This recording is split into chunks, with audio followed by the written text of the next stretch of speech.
A routine day gone wrong. Zack Thorne had always thought that if humanity ever made first contact with aliens, it would happen somewhere important. A major spaceport, perhaps, or one of those fancy research stations where scientists spent their days searching for signals from distant civilizations. Not on Delta 9, a rundown maintenance station that was held together by luck, determination, and an impressive amount of jury-rigging. Yet here he was, crawling through a maintenance shaft with an injured alien princess, trying to evade what appeared to be the space equivalent of hired assassins. Just another Tuesday at the office, really. The day had started normally enough. He'd fixed 3 clogged recycling units before breakfast, dealt with a minor electrical fire in the hydroponics bay, and spent 2 hours explaining to Lieutenant Morris why increasing his shower pressure would violate about 15 different safety protocols. The usual stuff. Then the sensors had picked up something strange, a ship that looked like it had been grown rather than built, all crystalline surfaces and impossible angles. It had been damaged, trailing what looked like stardust but was actually crystalline debris. The ship had been moments away from colliding with the station when Zack made what he would later describe as a career-limiting decision. He'd manually overridden the cargo bay doors and caught the ship in the magnetic field. That's how he met Crystal. Her real name was an impossible series of musical tones that human vocal cords couldn't reproduce. She was humanoid, but that's where the similarities to humans ended. Her skin had a translucent, crystalline quality that seemed to pulse with internal light, and instead of hair, she had delicate crystal filaments that caught and scattered light in mesmerizing patterns. Her eyes were like looking into miniature galaxies, swirling with colors that shouldn't exist in nature. She was also injured, bleeding something that looked like liquid amethyst from a nasty gash across her shoulder. Zack had just finished patching her up when 3 more crystalline ships appeared out of nowhere, these ones all sharp angles and threatening spikes. That's when things had gotten really interesting. Now, hours later, they were still playing an elaborate game of hide-and-seek through Delta 9's maintenance tunnels. The Crystal Hunters, as Zack had started calling them, were methodically searching the station, using some kind of advanced scanning technology. But they didn't know what Zack knew. Delta 9's infrastructure was such a mess of repairs and improvisations that most scanning equipment was about as useful as trying to read a book in a sandstorm. You know, Zack whispered as they paused at a junction, checking his datapad for any signs of pursuit. When I signed up for this job, the recruitment officer forgot to mention the harboring alien royalty part of the job description. Crystal's holographic display flickered to life, showing a series of complex symbols that somehow managed to convey both apology and amusement. Over the past few hours, they'd developed a rudimentary way of communicating. She couldn't speak English, and he couldn't reproduce her crystalline language, but between her holographic displays and his excessive hand gestures, they managed to get the important points across. Don't worry about it, he continued, checking another readout on his pad. I mean, this is definitely more exciting than fixing the waste management system. Though I have to say, your timing could have been better. We're running on auxiliary power because of the weekly maintenance cycle. Half our security systems are offline, and dash. He stopped abruptly, looking at his datapad again. Something wasn't right. The power readings from Section 7 were all wrong. They showed massive power consumption, but that section was supposed to be powered down for maintenance. Oh, they're clever, he muttered, pulling up a schematic of the station. They're not just searching randomly. They're using the power grid to systematically eliminate hiding spots. Every time they power up a section, their scanners have a clear view of what's there. Crystal's display showed a rapid series of calculations, followed by what looked like a countdown timer. She didn't need to explain that one, they were running out of time. Right, Zack said, already crawling toward a new tunnel. Time for Plan B. You know, I've always wondered what would happen if someone reversed the polarity on the artificial gravity generators while simultaneously triggering the emergency atmospheric containment fields. Want to help me find out? The look Crystal gave him somehow managed to convey both, "You're insane," and "Tell me more," at the same time. See, here's the thing about Delta 9, Zack explained as they moved. Everything's connected to everything else in ways that don't make any sense. The life support systems are tied into the cargo bay controls, which are connected to the artificial gravity generators, which somehow affect the coffee machines in the crew lounge. It's a nightmare for maintenance, but right now, it might just save our lives.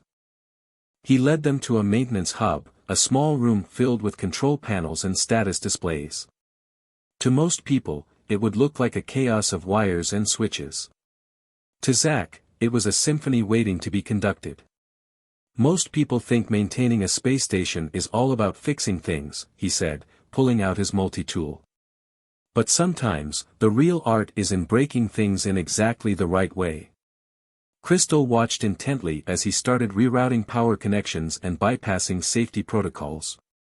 Her crystal filaments shifted colors rapidly, creating patterns that seemed to mirror the complexity of the station's systems. The trick, Zack continued, partly to keep his nerves steady and partly because explaining things helped him think clearer, is understanding that everything on this station was built by the lowest bidder, then repaired by people who had to make do with whatever they had on hand. It's not about understanding how things are supposed to work, it's about knowing how they actually work. A warning alarm started blaring, and Zack grinned. That would be the environmental controls detecting a malfunction. In about 30 seconds, they're going to trigger an emergency shutdown of the affected sections. Which, thanks to some creative rewiring, will be everywhere our crystal friends are currently searching. The station shuddered slightly as emergency systems activated.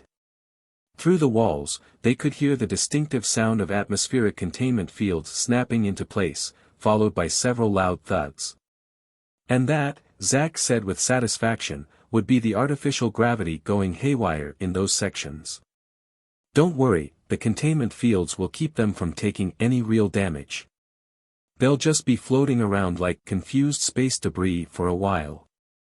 Crystal's display showed an image of stick figures tumbling through space, followed by a series of what appeared to be exclamation marks. Yeah, they're not going to be happy about this, Zack agreed. But it should buy us some time to figure out our next move. Speaking of which. He turned to face her directly. I think it's time you told me exactly what's going on.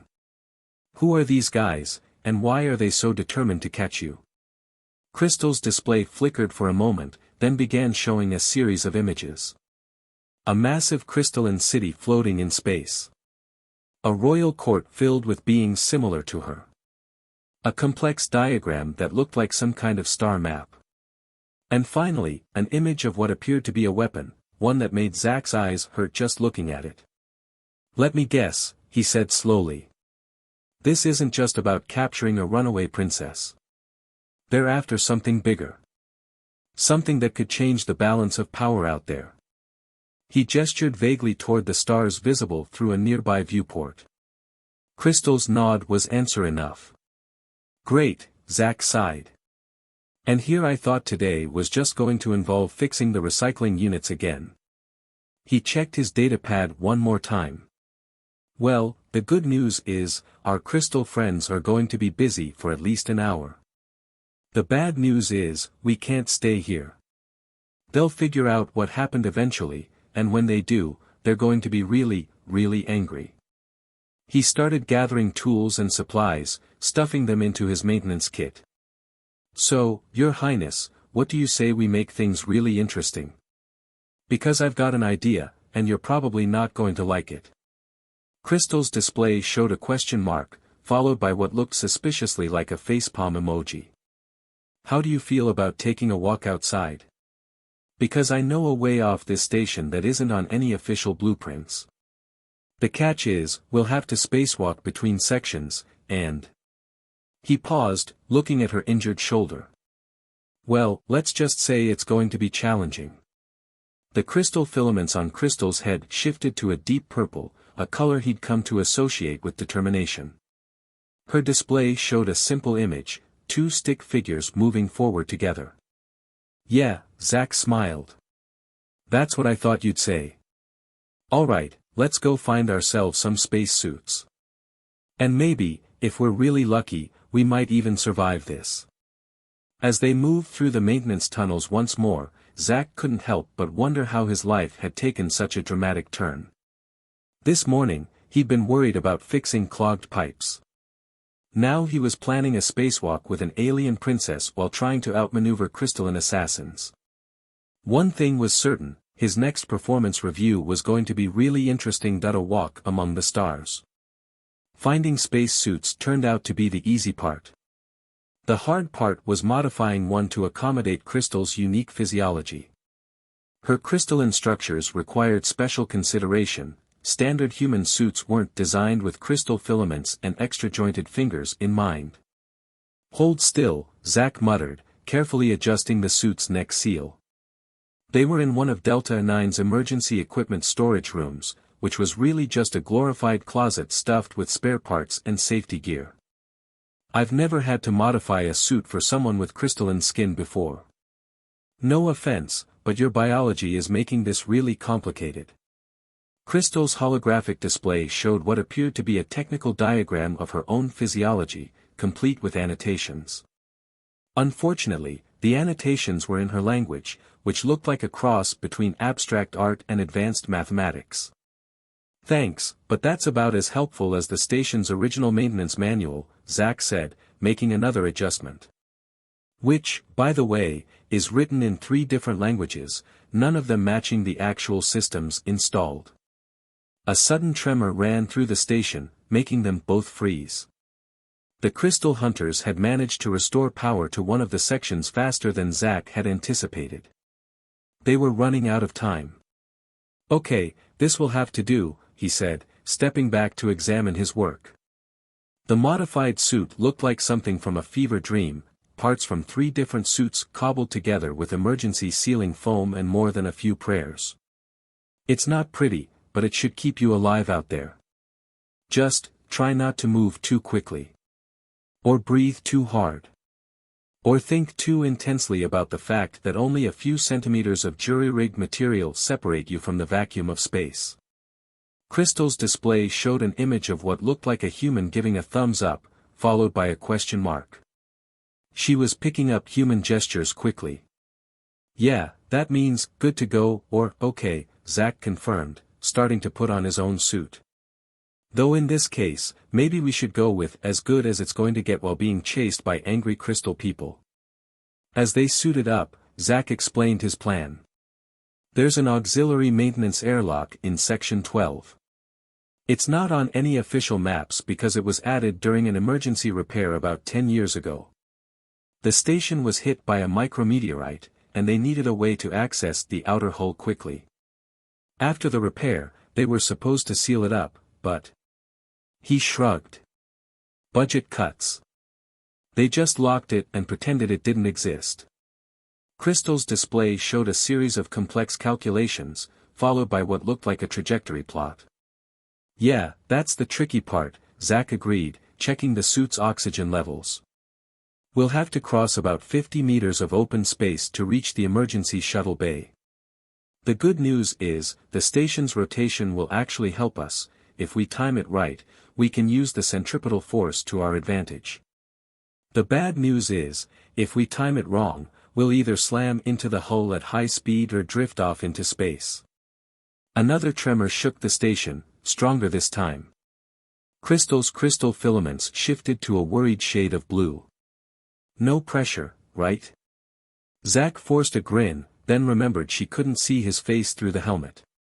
"Just, follow my lead, and whatever you do, don't let go of the tether."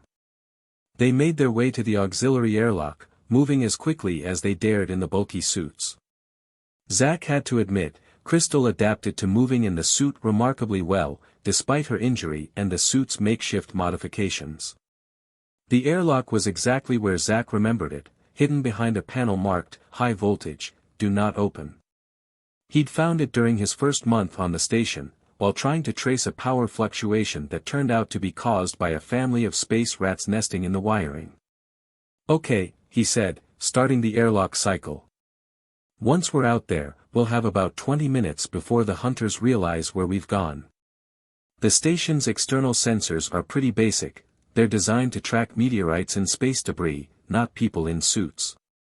But eventually, they'll figure it out.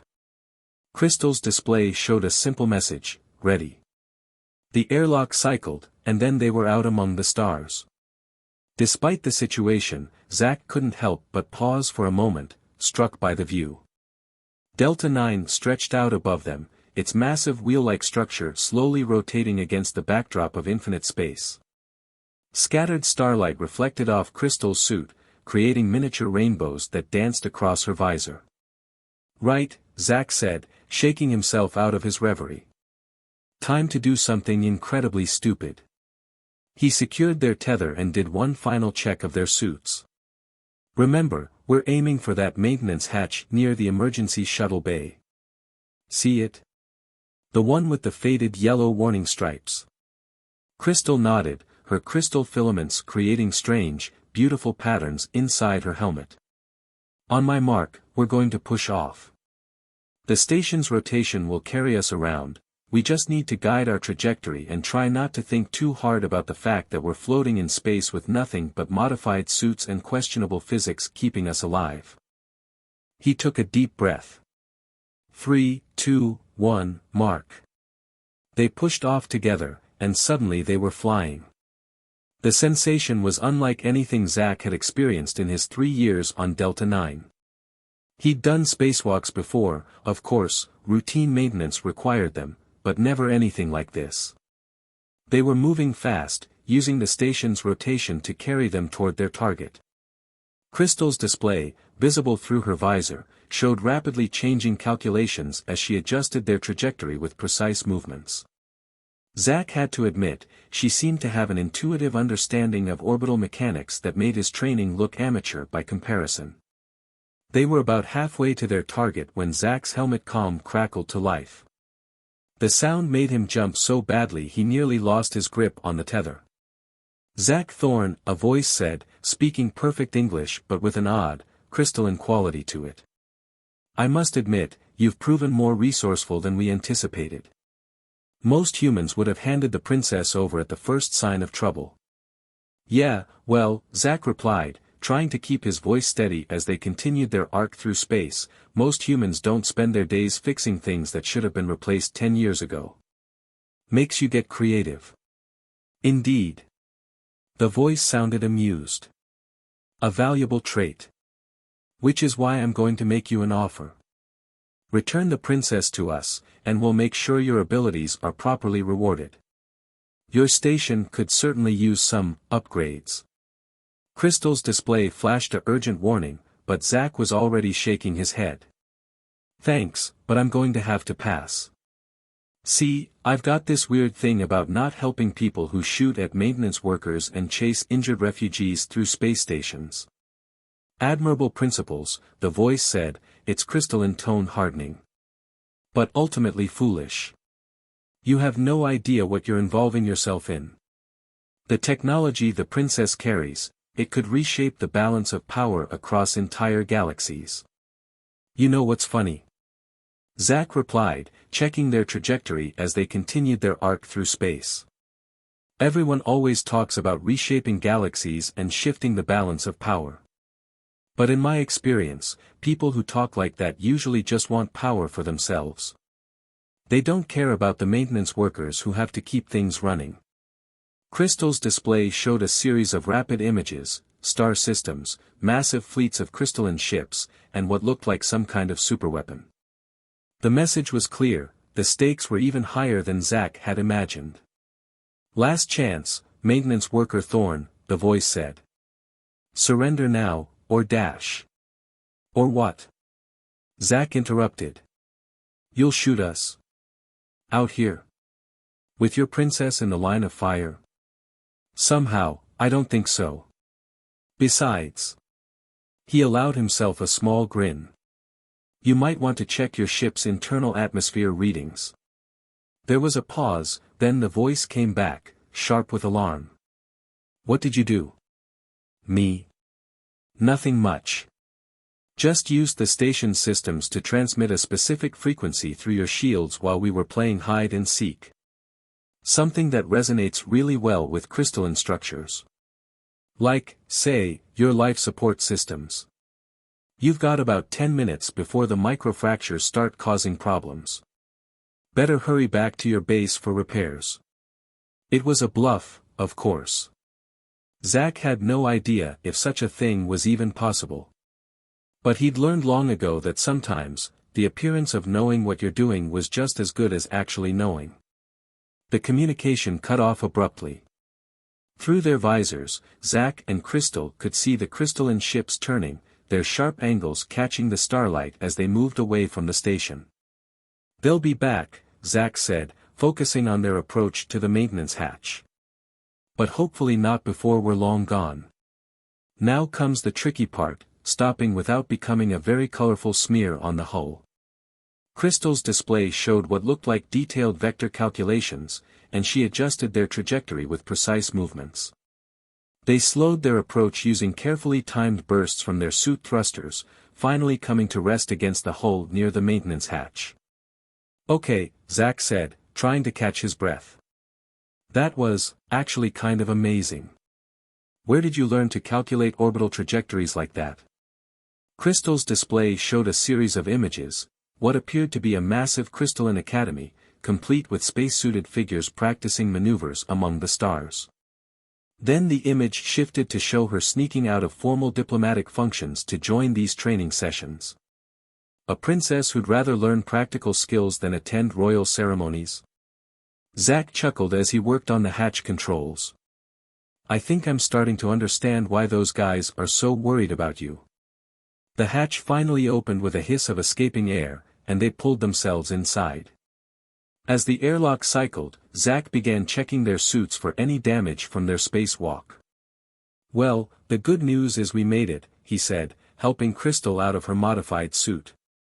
"The bad news is, this is just the beginning. Those crystal hunters aren't going to give up easily, and something tells me they've got friends in high places." Crystal's display showed a map of nearby star systems, with several points marked in what appeared to be warning colors. "Great," Zack sighed.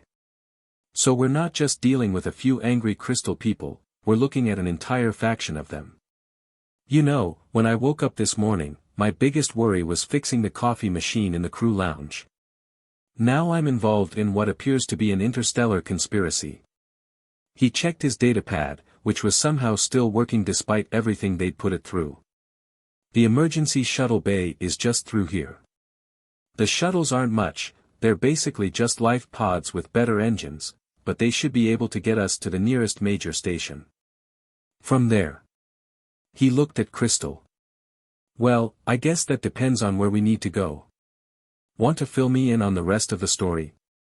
Crystal's display began showing a complex series of images, and Zack settled in to learn just how deep this rabbit hole went. Something told him his days of fixing clogged recycling units were over. For better or worse, he'd just been drafted into something much bigger than station maintenance.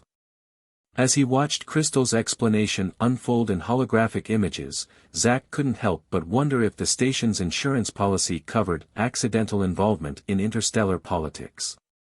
Somehow, he doubted it. Secrets of the Stars.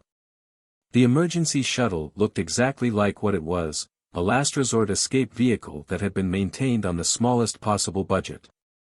Its hull was patched in several places, and the interior reminded Zack of the station's more neglected maintenance corridors.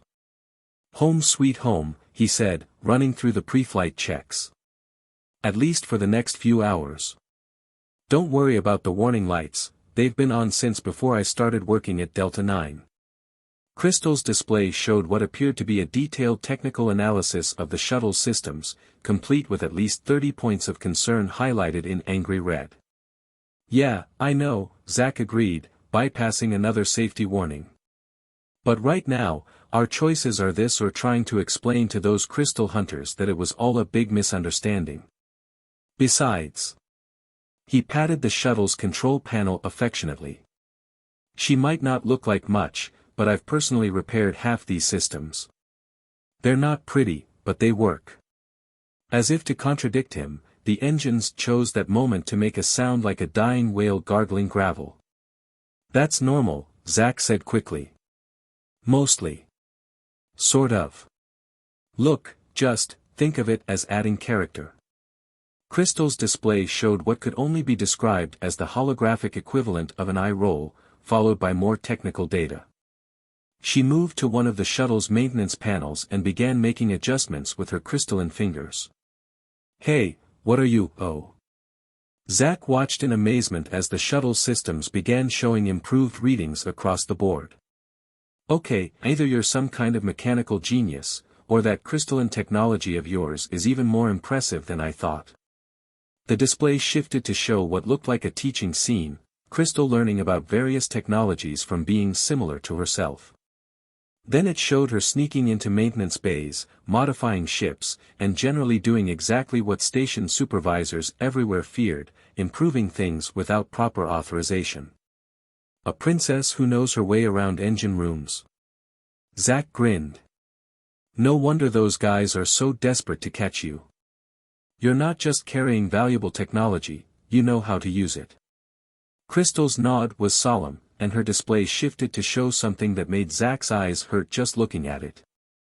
It appeared to be some kind of crystal matrix, but it moved in ways that shouldn't be possible, folding through dimensions that his human brain couldn't quite process. "That's it, isn't it?" he asked quietly. "The thing they're really after. Some kind of revolutionary crystalline technology?" The display zoomed in on the matrix, showing how it interacted with various systems, engines, weapons, even what appeared to be the fabric of space itself. The implications were staggering. "Let me guess," Zack said as the shuttle cleared Delta 9's docking area. "In the wrong hands, this technology could be used to create weapons. But in the right hands." Crystal's display showed a series of images: clean energy systems, advanced medical technology, ships that could traverse vast distances without damaging spacetime. Then it showed darker images, worlds reduced to crystal wastelands, entire star systems altered at a fundamental level. "Yeah," Zack sighed. "That's what I was afraid of. It's never simple, is it? It's never just fix the broken pipe or repair the faulty airlock. It's always help save the galaxy from potentially apocalyptic technology." The shuttle's sensors suddenly lit up with multiple contacts. The crystal hunters had seen through their bluff and were returning, and they'd brought friends. "Hold on," Zack said, pushing the shuttle's rebuilt engines to their limit. "This is going to get interesting." The pursuit that followed would have been beautiful if it hadn't been so terrifying. The crystalline ships moved like shards of light through space, their formations perfect, their coordination flawless. Against them, Zack flew the shuttle like what it was, a maintenance vessel piloted by someone whose flight training consisted mainly of, try not to hit anything expensive. But they had two advantages. First, Crystal's modifications had given the humble shuttle capabilities its designers had never imagined. Second, Zack knew every maintenance trick in the book, and quite a few that weren't in any book at all. "You know what's funny about clean, efficient, advanced technology," he said as they dove through a debris field left over from some long-ago construction project. "It's actually really bad at dealing with mess." Crystal's display showed a question mark as Zack guided them through the field of twisted metal and abandoned equipment. "See, these crystal ships of yours, they're amazing. Perfect. But that's their weakness. They're designed to operate in ideal conditions. But out here in the real world, things aren't perfect. They're dirty and broken and held together with emergency patches." To demonstrate his point, he flew them through a particularly dense cluster of debris, using the shuttle's reinforced maintenance hull to push smaller pieces out of their way. The crystal ships, for all their advanced technology, had to slow down and carefully navigate around the obstacles. "Years of fixing things that should have been replaced taught me something," Zack continued, taking them into an even denser part of the debris field. "Sometimes the best solution isn't the most elegant one. Sometimes you just need to embrace the chaos." To prove his point, he activated the shuttle's waste disposal system, another system Crystal had enhanced, and vented it behind them. The crystalline ships, their sensors calibrated for precision, were momentarily confused by the cloud of particles. It wasn't much, but it was enough to buy them some distance. Ha! Zack exclaimed. Bet they don't teach that maneuver in fancy space combat school. Although he checked the shuttle systems. We probably shouldn't do that again. I'm pretty sure some of those warning lights actually mean something now. Crystal's display showed what appeared to be a diagram of a nearby system, with one planet highlighted. Her crystal filaments had shifted to a color that Zack was beginning to associate with urgent determination. That's where we need to go? He asked, already adjusting their course. Want to tell me what we're going to find there? Other than more crystal people trying to kill us, I mean. The display shifted to show what appeared to be some kind of ancient ruins, crystalline structures that made the pursuing ships look primitive by comparison. Then it showed something that made Zack wish he hadn't asked, massive orbital platforms, each bristling with technology that looked both beautiful and terrifying.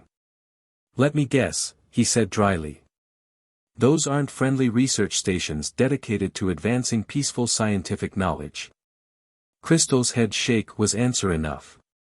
Her display showed the platforms powering up, releasing energy that reshaped nearby space in ways that defied physics as Zack understood it. Right, he sighed.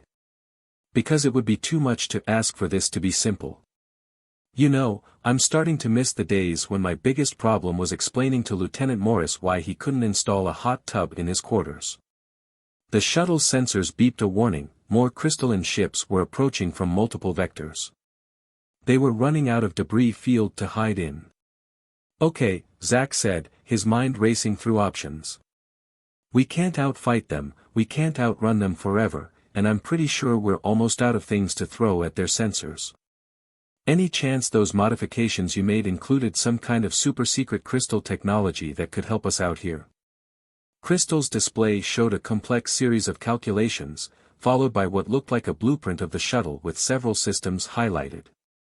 She pointed to one in particular, the navigational array. You want to modify our NAV system? While we're being chased through a debris field. Zack considered this for a moment. Yeah, okay. Why not? It's not like this day can get any crazier.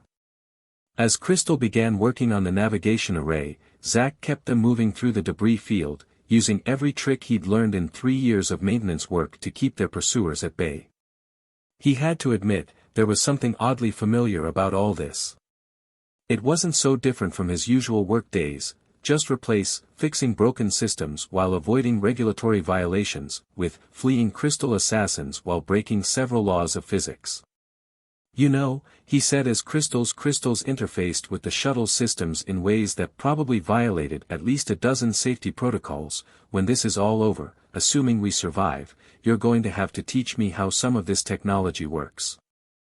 I've got a whole list of systems back on Delta 9 that could use some crystal enhancement. Crystal's display showed what might have been a laugh, followed by a warning signal. Whatever she was doing to the NAV system was about to happen, and from the looks of the energy readings, it was going to be interesting. Right, Zack said, tightening his grip on the controls. Ready when you are, Your Highness. Just, try not to turn us inside out or anything. The shuttle's insurance definitely doesn't cover dimensional inversion. As Crystal activated her modifications, the space around them began to shift in ways that made Zack's eyes water. He had a feeling that explaining this in his maintenance report was going to be challenging. Ancient echoes. Reality bent. That was the only way Zack could describe what happened when Crystal activated her modifications to the shuttle's navigation system. Space itself seemed to fold around them like origami made of starlight, creating patterns that his human brain desperately tried to categorize as up or down before giving up entirely. Okay, he managed to say, fighting down a wave of nausea. That was different. Please tell me we're not about to discover what happens when you mix crystalline technology with human engineering at quantum levels.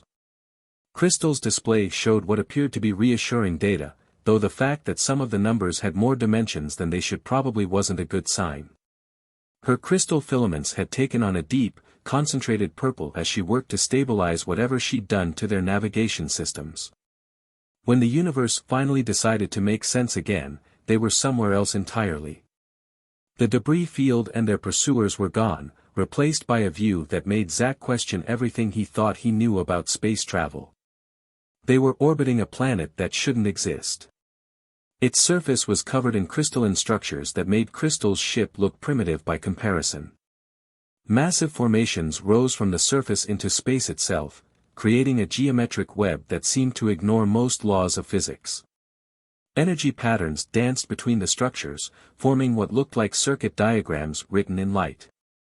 "Let me guess," Zack said, checking the shuttle's systems for any signs that their reality-bending jump had broken something important. "This isn't on any official star charts." Crystal's display showed a series of historical images. The planet as it once was, a thriving world of crystalline cities and impossible technology. Then something changed. The images became darker, showing conflict, destruction, and finally abandonment. The last image showed the planet being hidden somehow, wrapped in layers of distorted spacetime. "A lost world," Zack murmured. "Your people's ancient home? Or something older?" Before Crystal could answer, the shuttle's sensors lit up with new contacts. For a moment, Zack thought the crystal hunters had somehow followed them.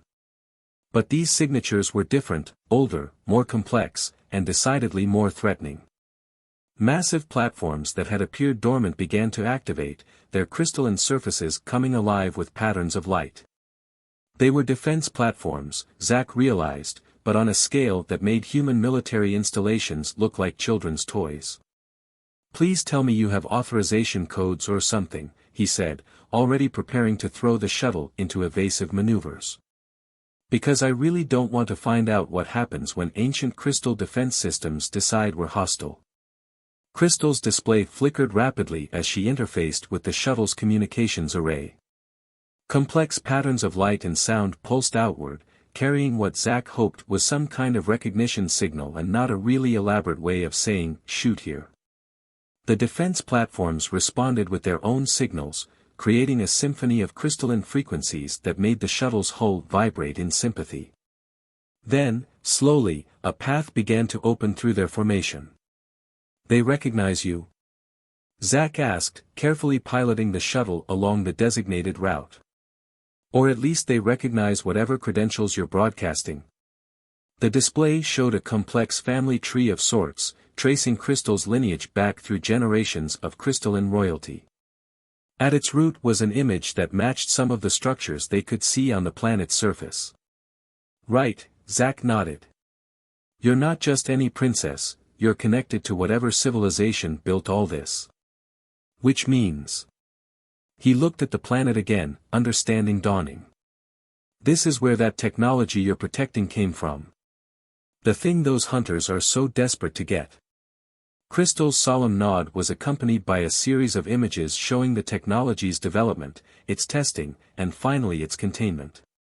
The images suggested power on a scale that made Zack's maintenance-oriented mind boggle. "The ability to reshape reality itself," he said quietly. "No wonder they're willing to chase you across the galaxy.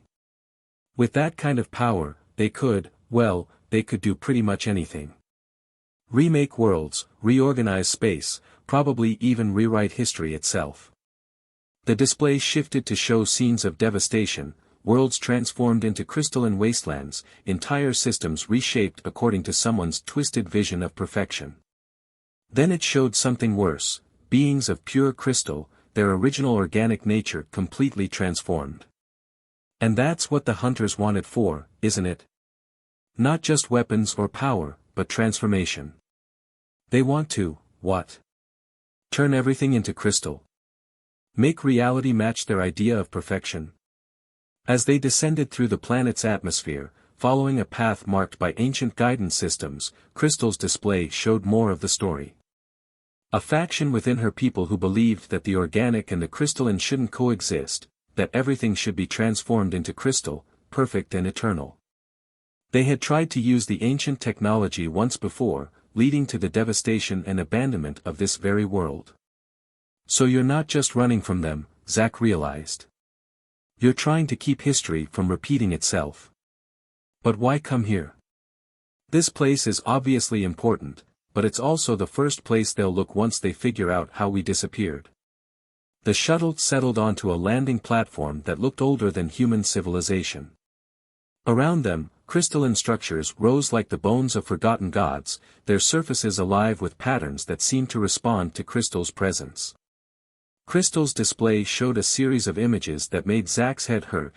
The technology wasn't just a weapon or a tool, it was alive in some way, growing, evolving.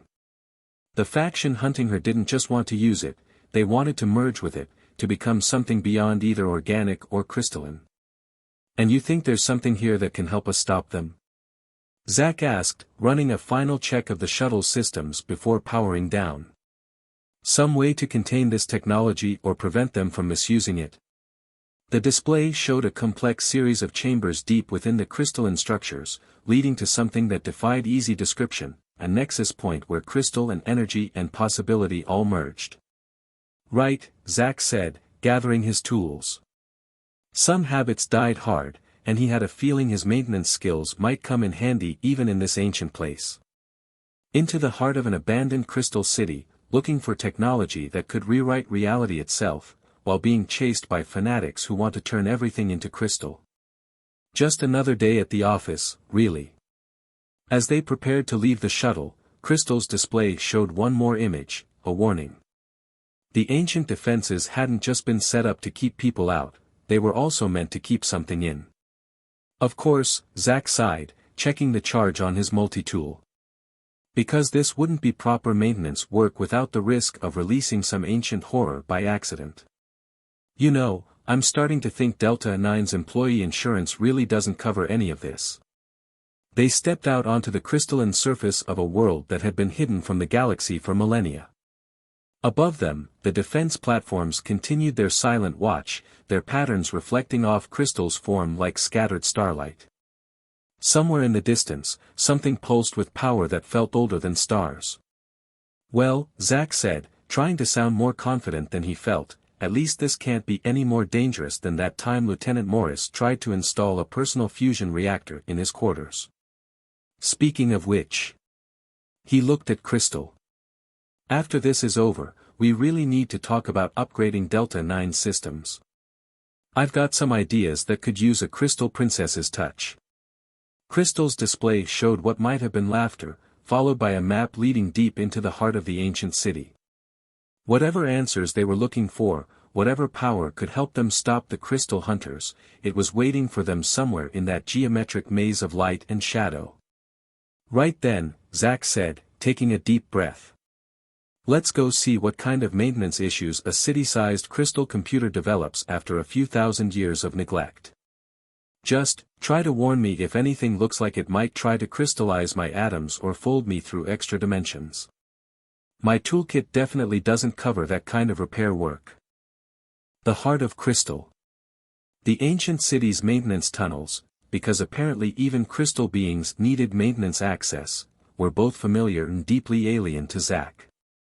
The basic principles were the same as Delta 9, power conduits, data networks, structural support. But everything was implemented in ways that made his engineer's brain hurt. You know what's weird, he said as they navigated through corridors that seemed to shift and change as they passed. Some of these systems actually make sense to me. I mean, not the reality-bending crystal technology parts, but the basic infrastructure. It's like maintenance workers across the galaxy all faced the same problems. Crystal's display showed maintenance workers from her civilization dealing with issues that, despite the advanced technology involved, were surprisingly similar to what Zack handled on Delta 9. Power fluctuations, system alignments, the eternal battle against entropy. Ha! See. Some things are universal. Though I have to admit, your tools are a bit more advanced than my multi-tool and emergency repair tape. Their moment of maintenance worker camaraderie was interrupted by a distant rumbling. The Crystal Hunters had arrived sooner than expected, and they weren't alone. The sensors Crystal had helped Zack modify were picking up multiple ships, including several that made their previous pursuers look like maintenance shuttles. They brought a fleet, Zack said, checking the readings. A really big, really advanced fleet. I'm guessing those are the hardcore crystal fundamentalists you mentioned. The ones who want to turn everything into crystal. Crystal's display showed a faction within her civilization, warriors and scientists who believed that the universe's natural state was crystalline perfection. They saw organic life as a temporary aberration, something to be corrected through the application of ancient crystal technology. Right, Zack nodded as they hurried deeper into the city. Religious fanatics with reality-warping technology. Always a great combination. Please tell me we have a plan beyond run to the center of the ancient crystal city and hope for the best. The display shifted to show complex schematics of the city's core systems. At its heart was something that defied easy description, a nexus of crystal technology that seemed to exist in multiple dimensions simultaneously. The original control center, Zack realized. Where they developed and controlled the transformation technology. But it was sealed away when things went wrong, wasn't it? When they realized how dangerous it was. Crystal's nod was accompanied by historical images showing the devastating results of the technology's early tests. Entire worlds had been crystallized, their organic populations transformed into crystal beings against their will. The results had been unstable. They reached what appeared to be a major junction in the maintenance tunnels. Ahead of them, crystal structures pulsed with increasing power. Behind them, they could hear the sounds of the hunters' forces breaching the city's outer defenses. They're not just after the technology anymore, are they? Zack asked, though he already knew the answer. They want to merge with it. To become something beyond either organic or crystal. The display showed the hunters' ultimate goal, a transformation that would spread across the galaxy like a crystalline virus, remaking everything in their image of perfection. Not just conquest, but conversion on a cosmic scale. Okay, Zack said, pulling out his tools. Time for some emergency maintenance work. Show me what we're really dealing with here. Crystal interfaced with a nearby control panel, and suddenly the walls around them became transparent. They were standing in the center of a vast crystalline machine that encompassed the entire city. Energy patterns flowed through it like blood through veins, all converging on a central chamber that hurt to look at directly. That's the heart, Zack said. The original transformation engine. The thing they used to rewrite reality itself. He studied the energy flows with a maintenance worker's eye. And it's still active, isn't it? Just contained. Like a fusion reactor in sleep mode.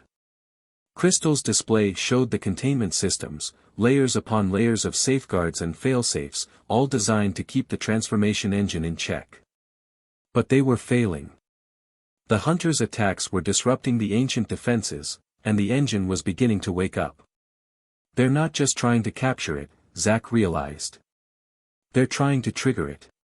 To start a chain reaction that would spread across the galaxy. He looked at Crystal. That's why you ran, isn't it? You knew they were close to figuring out how to do this, and you needed to find a way to stop them permanently.